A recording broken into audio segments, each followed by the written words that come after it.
Saya berasal dari kelompok 3 dan saya akan menjelaskan poin bagian B, yaitu komponen-komponen kurikulum. Silakan teman-teman simak video berikut ini ya. Baik anak-anak semuanya, kali ini kita akan membahas materi tentang komponen-komponen kurikulum.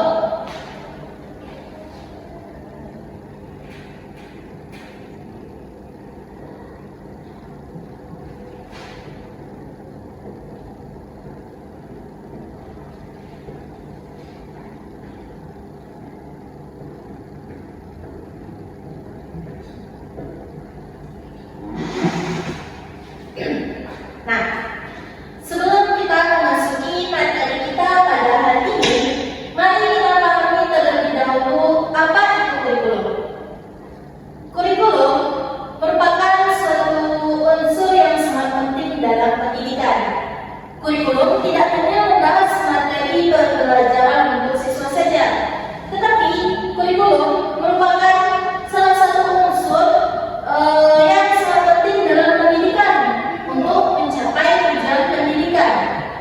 Nah, coba kita bayangkan, jika di sebuah sekolah memiliki guru yang profesional dan baik, fasilitasnya lengkap, tetapi kurikulumnya tidak jelas, maka proses pembelajarannya pasti tidak jelas arahnya.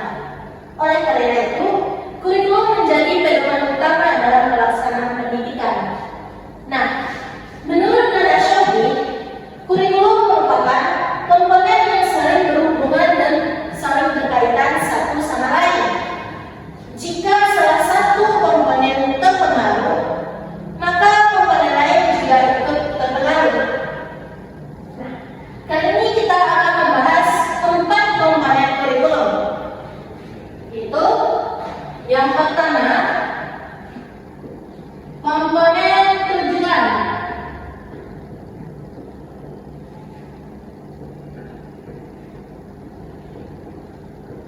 Yang kedua, komponen materi.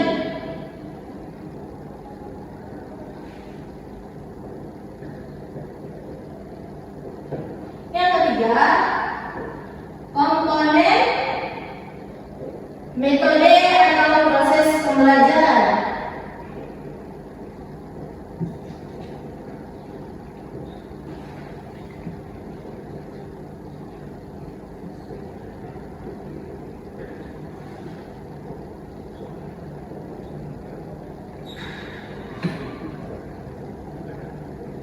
Yang keempat, komponen evaluasi.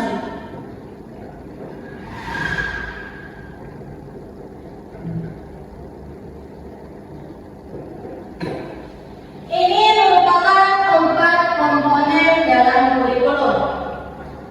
Mari kita bahas satu persatu.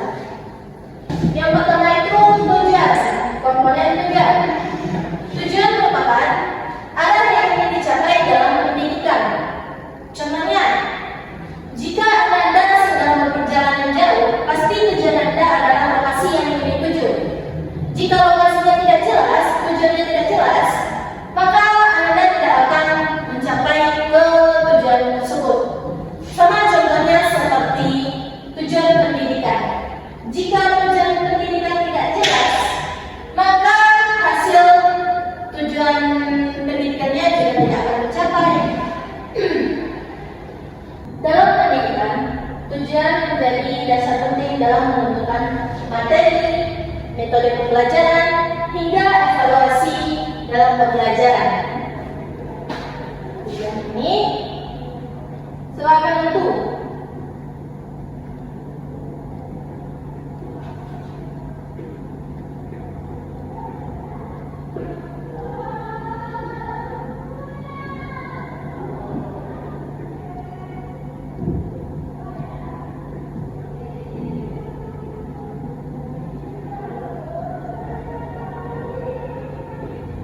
Nah, karena itu komponen tujuan ini sangat penting dalam pembelajaran. Jika tujuan kita itu tidak jelas, maka tujuan pembelajaran juga tidak akan tercapai dalam pendidikan. Karena itulah perlu memperhatikan tujuan pembelajaran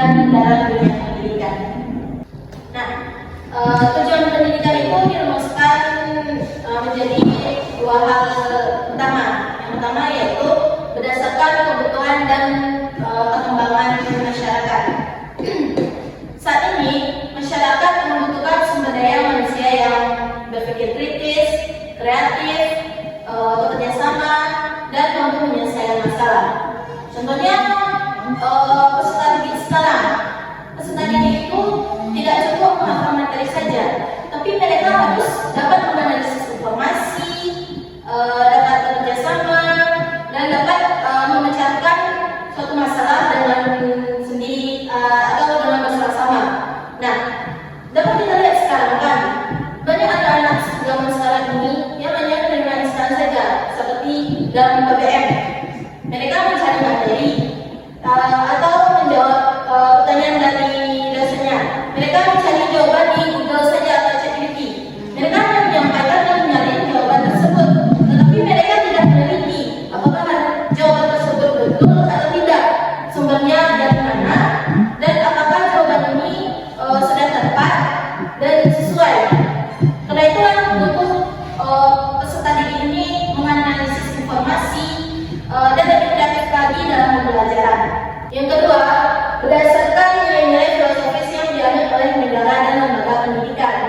Di Indonesia, tujuan pendidikan tidak terlepas dari nilai-nilai Pancasila dan nilai-nilai pendidikan nasional.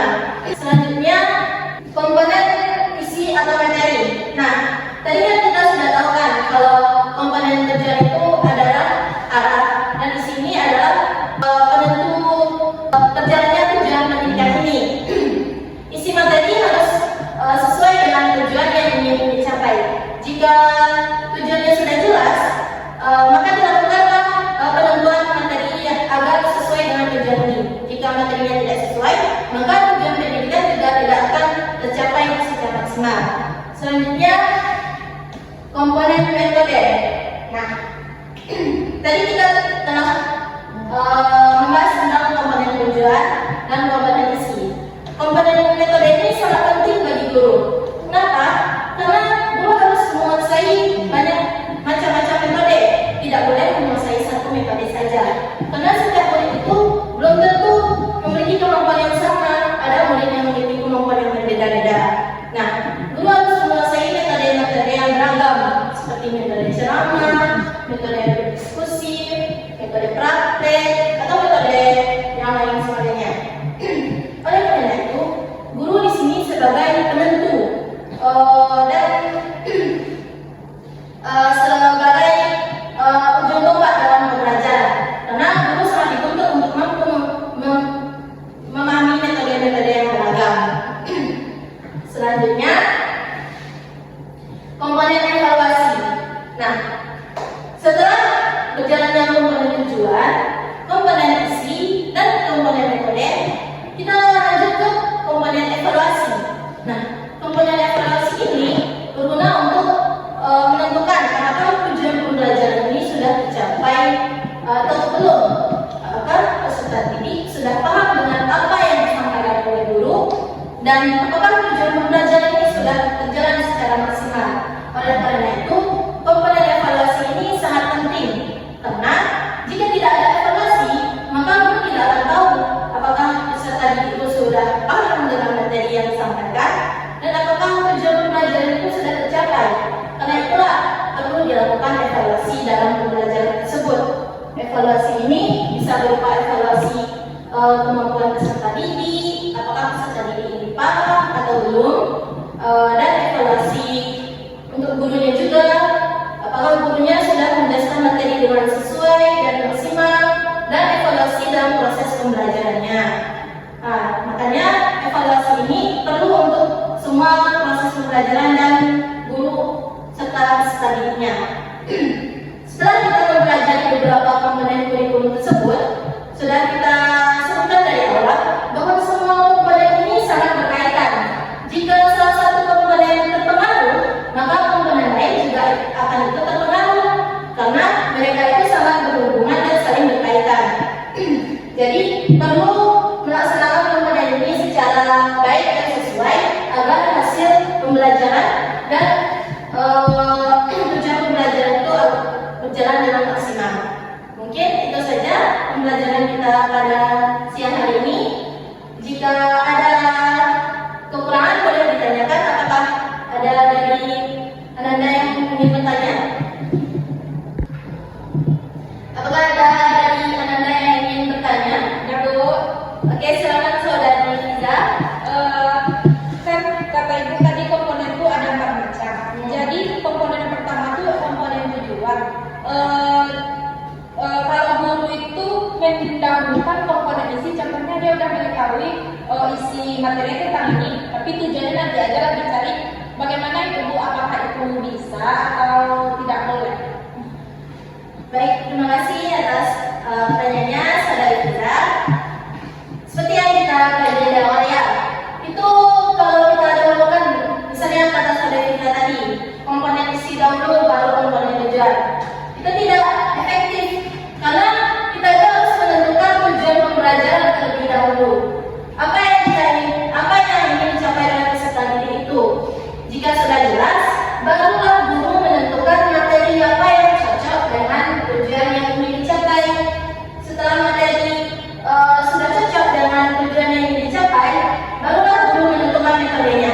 Jika metode terlebih dahulu, tetapi materinya tidak sesuai dan belum diketahui, maka itu akan membuat guru itu menjadi bimbang dan bingung dalam menjelaskan pembelajaran. Nah, karena itulah perlu diurutkan komponen-komponen tersebut agar tujuan dan hasil pembelajaran itu sesuai dengan yang ingin dicapai oleh gurunya. Mungkin? Bagaimana saudari kita? Paham Bu. Baik.